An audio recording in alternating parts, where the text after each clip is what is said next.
Hello guys, मैं हूं श्वेतांक और आप देख रहे हैं ललित टॉप सिनेमा। मैंने कई सालों पहले एक फिल्म देखी थी, उसका नाम था लीला एक पहेली। ये पुनर्जन्म के बैकड्रॉप में सेट एक लव स्टोरी थी। इस फिल्म के क्लाइमैक्स में मेरा दिमाग खराब कर दिया था। उस दिन मुझे समझ आया कि मदर ऑफ ट्विस्ट क्या होता है। भूल भुलैया 3 भी वैसा ही कुछ करने की कोशिश करती है, मगर इस फिल्म की बुनियाद इतनी मजबूत नहीं है जिस पर वो क्लाइमैक्स खड़ा हो सके। भूल भुलैया 3 अपनी फ्रेंचाइज की सबसे कमजोर फिल्म है, मगर इसका क्लाइमैक्स तीनों पार्ट से बेहतर और अप्रत्याशित है। इसे यूं भी देखा जा सकता है कि स्त्री ने जिस विमर्श को जन्म दिया या शुरू किया, ये फिल्म उसे एक कदम आगे ले जाती है। यही भूल भुलैया की इकलौती जीत है। सबसे पहले ये बताना जरूरी है कि भूल भुलैया 3 स्पिरिचुअल सीक्वल है, यानी तीनों फिल्मों की कहानियां एक दूसरे से जुड़ी हुई नहीं है, मगर कुछ किरदारों के नाम पिछली फिल्मों वाले ही इस्तेमाल किए गए हैं तीसरे पार्ट में भी। खैर, तो तीसरी किस्त की कहानी शुरू होती है कलकत्ते से।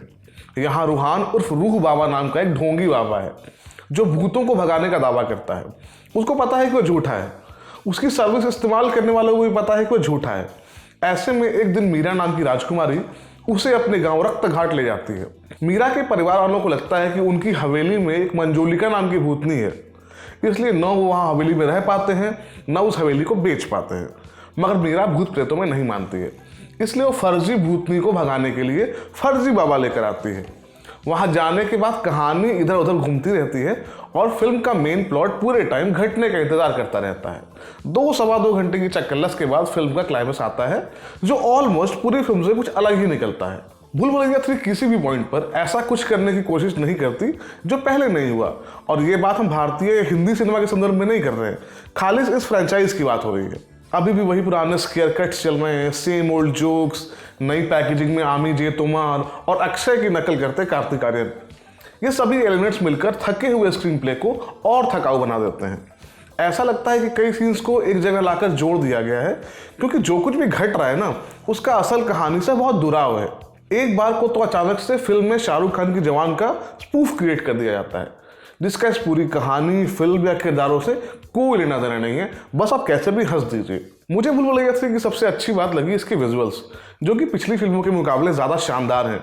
खूबसूरत कैमरा वर्क है, बढ़िया क्वालिटी का वीएफएक्स है, मगर ये विजुअल्स कभी स्टोरी टेलिंग का हिस्सा नहीं बन पाते। यानी विजुअल्स के माध्यम से कुछ कहने की कोशिश नहीं होती, वो सिर्फ फिल्म की सुंदरता बढ़ाते हैं। न ही फिल्म का बैकग्राउंड म्यूजिक या जो गाने हैं वो कथानक में कुछ जोड़ पाते हैं।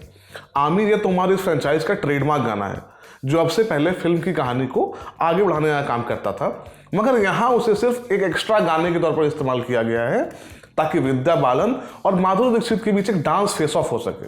भूल भुलैया 3 जैसी भी फिल्म बनकर निकली, इसका दोष मैं कार्तिक आर्यन पर बिल्कुल नहीं मढ़ना चाहूंगा, क्योंकि हमने चंदू चैंपियन में देखा है कि अगर उन्हें कोई डायरेक्टर पुश करे तो एक शानदार और अर्नेस्ट परफॉर्मेंस दे सकते हैं।